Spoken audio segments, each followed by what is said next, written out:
Hey there guys, how's it going? So, a few things I want to talk about in this video, but primarily I want to talk about Deontay Wilder. There's a few things been on my mind about Deontay Wilder in the past couple of days in regards to the potential rematch with Tyson Fury or the potential Joshua fight, and it's just a few things I wanted to point out. Now, as you guys probably know already, the WBC have recently ordered a rematch.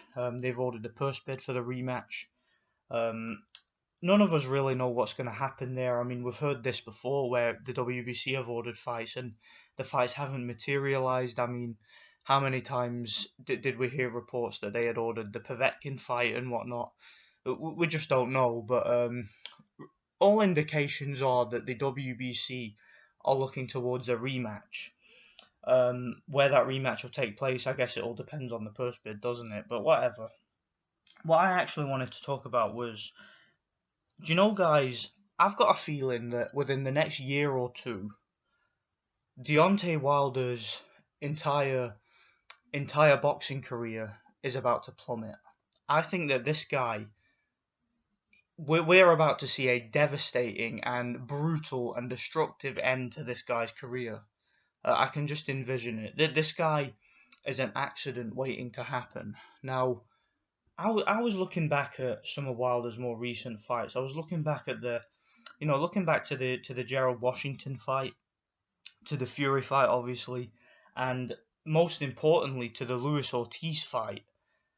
And I remember, going into the to the Fury rematch a few days before it, a few people were talking about some warning signs about Wilder. Like, I remember Del Boy made a video about this, and he was talking about some of the bizarre things that Wilder was saying, and he was speculating that there was something wrong with Deontay Wilder, like he may have had some sort of CTE, some sort of brain injury. And I remember, if you guys remember the video I made where I was reviewing the face off with Fury, I was talking about like a lot of the mumbling that Wilder was doing, and the way he was behaving, where it was so out of character, where he was talking so much bollocks and just wasn't making really any sense at all, that there was something off about Deontay Wilder.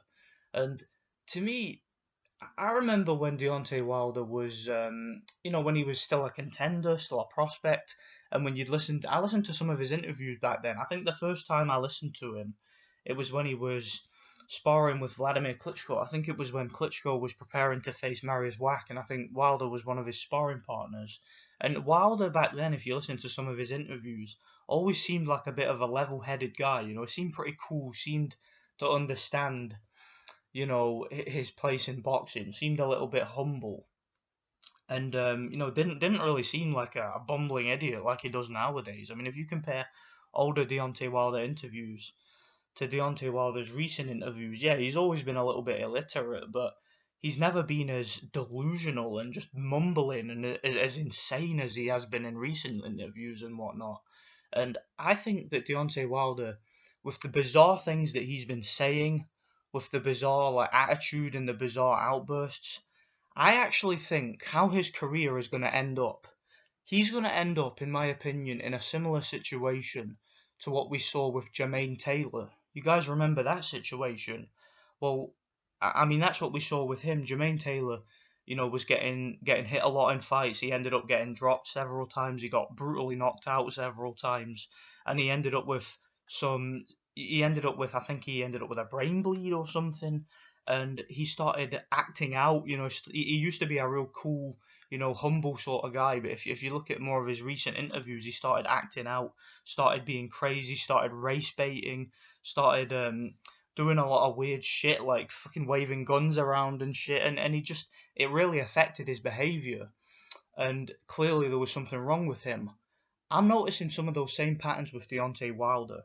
And I actually think that Wilder's fanboys, who are some of the most rabid and insane fanboys in the history of boxing, these guys ought to be concerned. I'm telling you right now, they ought to be concerned, because there's something up with this guy. There really is something up with him. And I think, like I said, within the next year or so, we are going to see a devastating end to this guy's career. Dramatic, devastating end. I don't think he wants the Tyson Fury rematch. I'm skeptical as to whether or not Wilder takes the fight. If he does, now the first fight, you guys might remember from my prediction, I told you guys it was just too uncertain to make a clear prediction for that one because we didn't know about the state of Tyson Fury. And let's be real, the reason why Deontay Wilder and his team accepted the fight is because it was an opportunity to get Fury at the right time. You know, that was what they were counting on. They were counting on getting Fury. You know, they were looking to get him while he was still struggling with weight and drugs and stuff like that. And they were hoping to catch him rusty.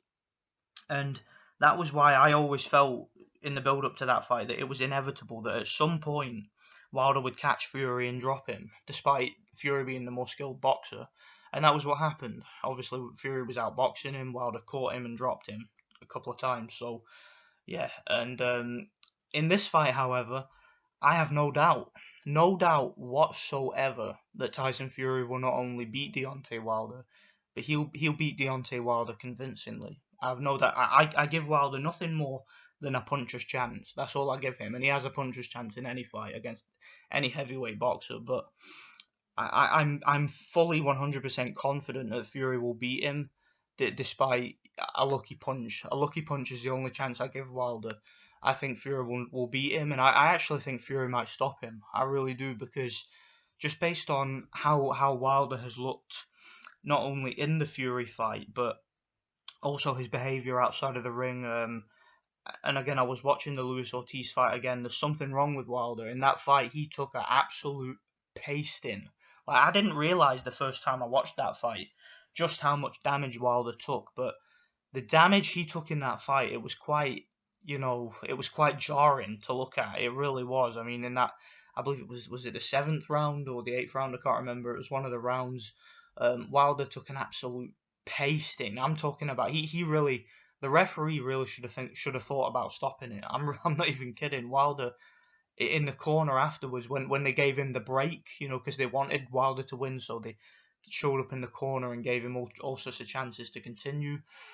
I think that Deontay Wilder is damaged not only by that fight but also from the Duhaupas fight and the Molina fight, the Spilka fight, of course the Fury fight. I think all these fights where he's been getting outboxed and schooled, the Gerald Washington fight, and then he's come from behind to win by a stoppage. I think it's taking its toll on this guy, and I think he's about to get absolutely fucked up. If he fights Anthony Joshua, he's getting fucked up. I don't see this. I don't see this ending well for this guy, man. I think Deontay Wilder and his fanboys who have built this guy up they've been so committed to pushing this guy as being the number one heavyweight, building him up and being so committed to it. I think that these guys are setting themselves up for a massive disappointment. I think that Dillian Whyte will probably beat Deontay Wilder if they fight now. I mentioned that in a recent video about Dillian Whyte. I could totally see him beating Wilder now. I totally can.